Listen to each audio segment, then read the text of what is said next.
भगवान विष्णु ने स्वयं बताया है कि माँ बाप के अच्छे और बुरे कर्मों का फल उनकी औलाद को भोगना पड़ता है। यह बात कहाँ तक सही है? मित्रों, मनुष्य को खुद के अच्छे और बुरे कर्मों का फल तो उन्हें भोगना पड़ता ही है, तथा उसके माँ बाप के द्वारा किए गए कर्मों का फल भी उन्हें भोगना पड़ता है। मित्रों, कहते हैं ना कि जैसे औलाद बुरा या अच्छा कर्म करती है तो उसे उनके माता पिता को भोगना पड़ता है, उसी प्रकार औलाद के माता पिता के बुरे और अच्छे कर्मों का फल उनकी औलाद को मिलता है तथा भोगना पड़ता है। दोस्तों, एक बार भगवान विष्णु और माता लक्ष्मी क्षीर सागर में शेषनाग की सैया पर विश्राम कर रहे थे। तभी माता लक्ष्मी कहती हैं, हे स्वामी, क्या माँ बाप के अच्छे और बुरे कर्मों का फल पुत्र को भोगना पड़ता है? मित्रों, तभी भगवान विष्णु कहते हैं, हे देवी, अवश्य ही भोगना पड़ता है। आज हम आपको एक प्राचीन समय की बहुत ही महत्वपूर्ण कथा सुनाते हैं, जिसे सुनने के बाद आपको पता चल जाएगा कि कैसे माँ बाप के अच्छे और बुरे कर्मों का फल उनकी औलाद को मिलता है या भोगना पड़ता है। मित्रों, फिर भगवान विष्णु कथा को आरंभ करते हैं और कहते हैं, हे देवी, प्राचीन काल की बात है। एक गांव में एक किसान रहता था। वह किसान बहुत ही गरीब था। किसी तरह से मेहनत और मजदूरी करके अपने घर का खर्च चलाता था। उसे मजदूरी में दिन भर काम करने के बाद 20 रुपए मिलते थे। उसमें से 10 रुपए वह नित्य दान करता और 10 रुपए में अपने परिवार का पालन पोषण करता था। इस तरह से करते हुए कुछ समय बीत गया और इसके बाद उसके 2 पुत्र हुए। अब उस किसान के परिवार में कुल 4 सदस्य हो गए, 2 पति पत्नी और उसके 2 जुड़वा लड़के। धीरे धीरे उनके पालन पोषण में किसान को समस्या होने लगी। दोस्तों, क्योंकि और इधर दिन के दिन महंगाई बढ़ती जा रही थी। मित्रों, फिर आगे भगवान विष्णु माता लक्ष्मी से कहते हैं, हे देवी, एक दिन की बात है। किसान के लड़के ने अपने पिताजी से कहा कि पिताजी, आप नित्य 20 रुपए कमाते हैं, जिसमें से 10 रुपए आप दान कर देते हैं, और 10 में हम अपना गुजारा कैसे कर पाएंगे? किसान को चुप देख करके उसकी पत्नी ने कहा कि नहीं बेटा, ऐसी कोई बात नहीं है। आपके पिताजी रोज 20 रुपए कमाते हैं और 10 रुपए दान कर देते हैं, या तुम्हारे लिए ही दान करते हैं, दूसरों के लिए नहीं। मित्रों, लेकिन वह दोनों लड़के इस बात को नहीं समझते थे, क्योंकि वह दोनों नन्हे बालक थे। मित्रों, फिर आगे भगवान विष्णु कहते हैं, हे देवी, फिर इसी तरह से कुछ समय बीतता गया और किसान के दोनों लड़के धीरे धीरे बड़े होने लगे। इधर किसान की एक दिन काम करके घर आते समय कार से लड़ने की वजह से मृत्यु हो जाती है। जब किसान की पत्नी और उसके दोनों लड़कों को पिता की मृत्यु की खबर मिली तो उनको बड़ा दुख हुआ। एक दिन किसान के दोनों लड़कों ने अपनी मां से पूछा कि माताजी, हमारे पिताजी कहाँ चले गए हैं? किसान की पत्नी ने कहा कि बेटे, तुम्हारे पिताजी हम सबको छोड़ करके भगवान भोले बाबा के पास चले गए हैं। जब तुम्हारे पिताजी थे तो रोजाना 20 रुपए कमाते थे और 10 रुपए की बचत करते थे। हमारा पालन पोषण उसी 10 रुपए में करते और बाकी का 10 रुपए वो दान करते थे। अब हमारा पालन पोषण कैसे होगा? कैसे हमारा पेट भरेगा? मां ने अपने दोनों बच्चों से कहा, बेटों, जिस घर में गरीबी होती है उसका कोई सहायक नहीं होता है, उसे सभी दूर भागने लगते हैं, सिवाय भगवान के बेटों, क्योंकि वही गरीबों के सहायक होते हैं। बेटों ने अपनी मां से कहा कि माताजी, ऐसा मत सोचिए, हम दोनों भाई भगवान भोले बाबा के पास जाएंगे और अपने पिताजी को वापस लेकर के आएंगे, क्योंकि हमने सुना है भगवान भोले बाबा बड़े दयालु हैं। वह हमारी दुखों को देखकर हमारे ऊपर अवश्य ही उन्हें दया आएगी और वह हमारे पिताजी को हमारे साथ अवश्य ही भेज देंगे। मित्रों, फिर आगे भगवान विष्णु कहते हैं, हे देवी, वह नन्हे बच्चों की बात पर उसकी मां ध्यान नहीं देती है।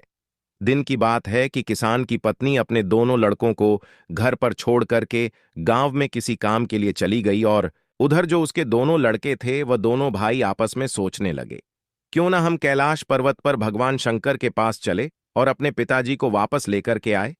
ऐसा सोच करके अपने पिताजी को लाने के लिए वो दोनों भाई अपने घर से चल देते हैं। दोस्तों, उन दोनों भाइयों को चलते चलते काफी समय बीत गया।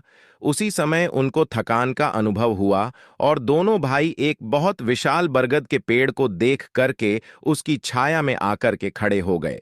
दोनों भाइयों ने सोचा कि बरगद के इस पेड़ की छाया में थोड़ा सा विश्राम करते हैं, फिर दोनों भाई उसी बरगद के पेड़ के नीचे बैठकर विश्राम करने लगे। तभी उस बरगद के पेड़ ने इंसान की आवाज में कहा कि बेटे, तुम लोग कौन हो और कहां जा रहे हो? मेरी छाया में आज तक तुम्हारे जैसे कोमल बालक नहीं बैठे हैं। फिर उन दोनों बच्चों ने कहा कि हम किसान के बेटे हैं और अपने पिताजी को लाने के लिए हम कैलाश पर्वत पर भगवान भोले बाबा के पास जा रहे हैं। उस बरगद के पेड़ ने जब उन बच्चों की बात सुनी तो वह कहा कि पुत्रों, तुम मेरे लिए भी भगवान भोले बाबा से एक प्रश्न पूछ करके आना। कहने लगा कि मैं कई वर्षों से यहां पर लगा हुआ हूं, लेकिन मेरा एक भी पत्ता जमीन पर नीचे नहीं गिरता है और ना ही मेरी डालियां कभी सूखती हैं। मैं कितने वर्षों तक और यहां पर खड़ा रहूंगा? मैंने अपने पूर्व जन्म में ऐसा कौन सा पाप किया है जिस कारण से मुझे इस योनि से मुक्ति नहीं मिल पा रही है? इसका कौन सा कारण है? तब उन दिनों लड़कों ने कहा कि ठीक है, हम भगवान भोले बाबा से तुम्हारा यह प्रश्न जरूर पूछ करके आएंगे मित्रों। फिर आगे भगवान विष्णु माता लक्ष्मी से कहते हैं, हे देवी।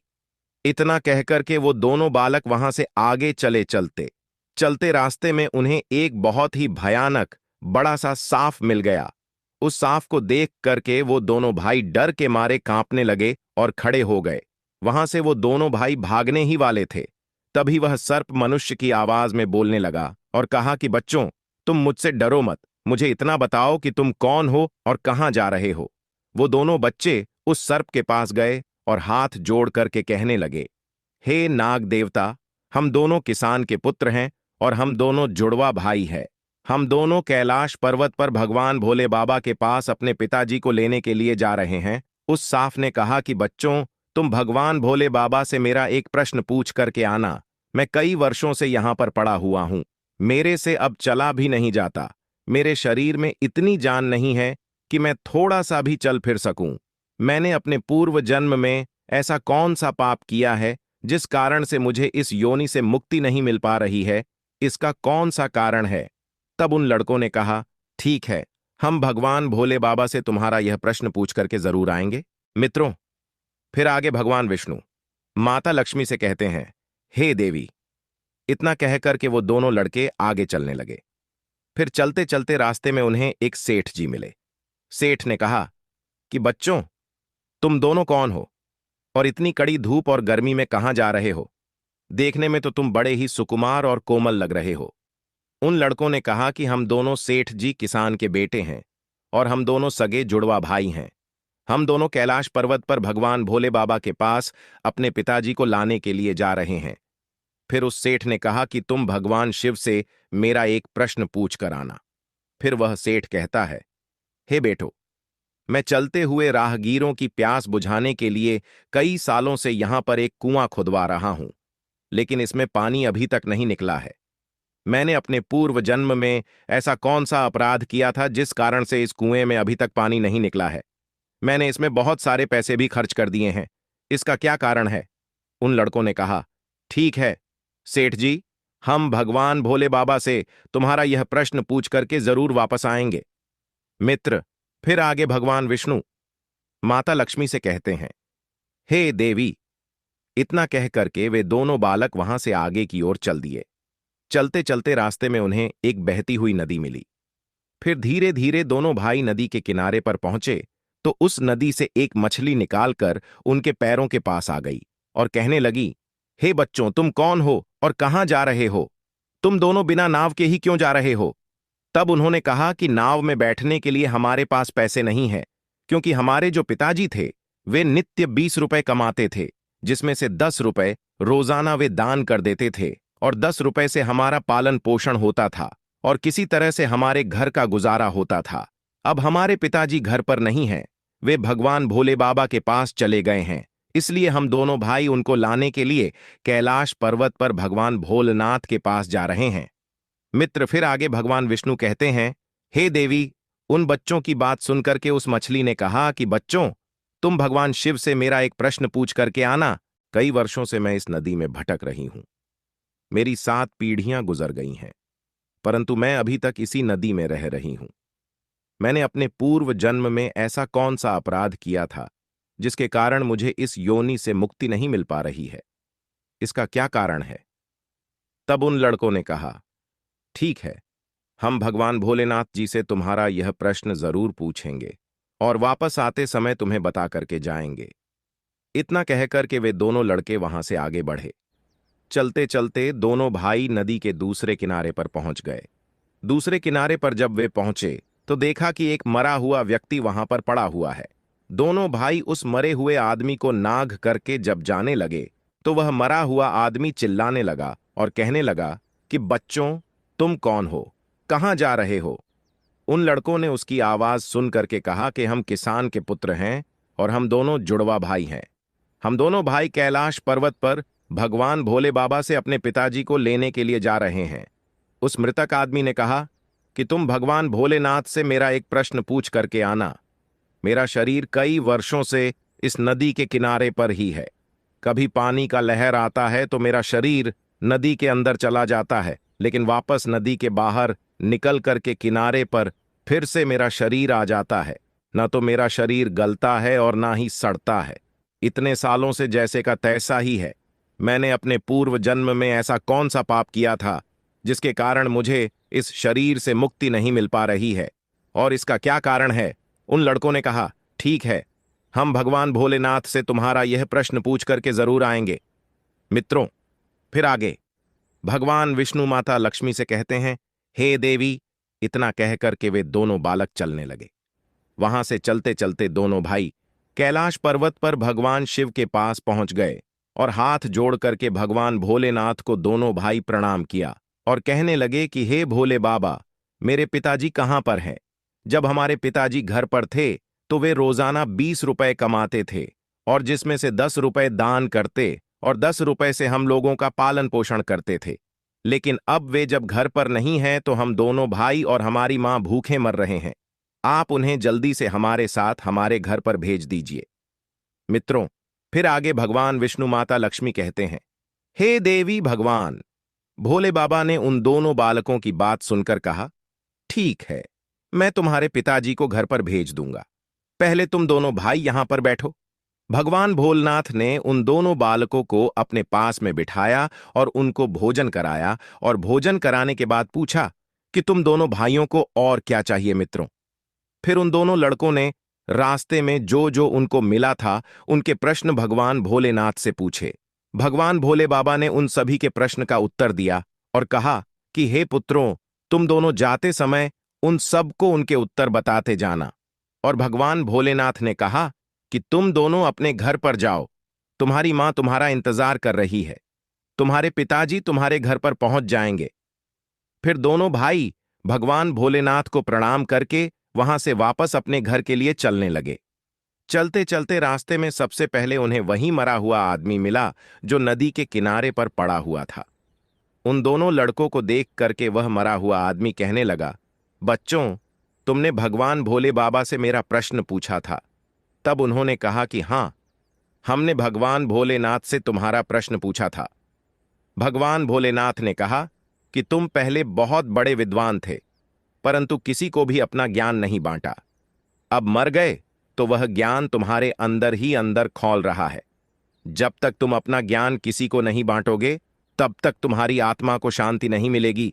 फिर मित्रों, आगे भगवान विष्णु माता लक्ष्मी से कहते हैं, हे देवी। फिर उस मृतक आदमी ने कहा कि बच्चों, अब ऐसी हालत में मेरे पास ज्ञान लेने के लिए कौन आएगा? तुम ही मेरा ज्ञान ले लो।